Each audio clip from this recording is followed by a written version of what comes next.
প্রত্যেকটা ম্যাচই মরণ বাছুন। প্রত্যেক ম্যাচে না জিতলে অধরা থেকে যাবে প্লে অফ। কেকেআরের সামনে অঙ্কটা খুবই স্পষ্ট, কিন্তু সেই মরণ বাছন ম্যাচেও মন্থর ব্যাটিং করে গেলেন অজিঙ্ক রাহানেরা। হাতে উইকেট জমিয়ে রেখেও সেটার ফায়দা তুলতে পারল না কেকেআরের ব্যাটিং লাইন আপ। ফলস্বরূপ 200 রানের বেঞ্চমার্ক পেরোতে পারল না কেকেআর। এই রানের পুঁজি নিয়ে বিরাট কোহলিদের আদৌ রুখে দেওয়া যাবে প্রশ্ন উঠছে। টসে হেরে প্রথমে ব্যাট করতে নামে কেকেআর। মারকুটে মেজাজে শুরু করেছিলেন ফিন অ্যালেন। মাত্র 8 বলে 18 রান করে আউট হয়ে যান। কিন্তু উল্টো দিকে নাইট অধিনায়ক রাহানের সেই পরিচিত ব্যাটিং। টেস্ট ম্যাচের ঢঙে এদিন দেখা গেল রাহানেকে। অনেকটা সময় তার রানের সংখ্যা বলের থেকে কম ছিল।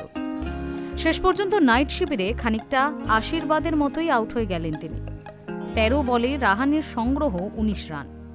কোন যুক্তিতে সুনীল নারিনের মতো পিঞ্চ হিটারকে দিনের পর দিন ওপেনিং থেকে ব্রাত্য করে রাখা হয় জানা নেই।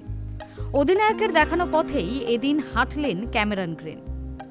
একটা সময় 5 বল খেলে মাত্র 2টি রান সংগ্রহ করতে পেরেছিলেন অজি তারকা।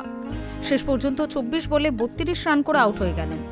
সেখান থেকেই নাইট ব্যাটিং লাইন আপে যেন জুজু ঢুকে গেল। বড় শট সেভাবে খেলতেই পারলেন না নাইট ব্যাটাররা। অঙ্গক্রিশ রঘুবংশী 71 রানের ইনিংস খেললেন, কিন্তু উল্টো দিকে রিঙ্কু সিং সেভাবে ঝড় তুলতে পারলেন না।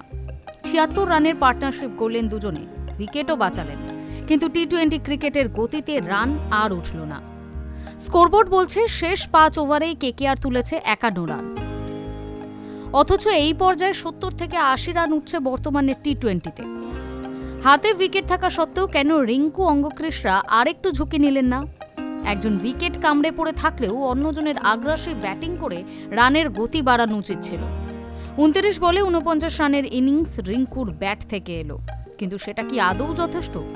192 রান তুলল কেকেআর।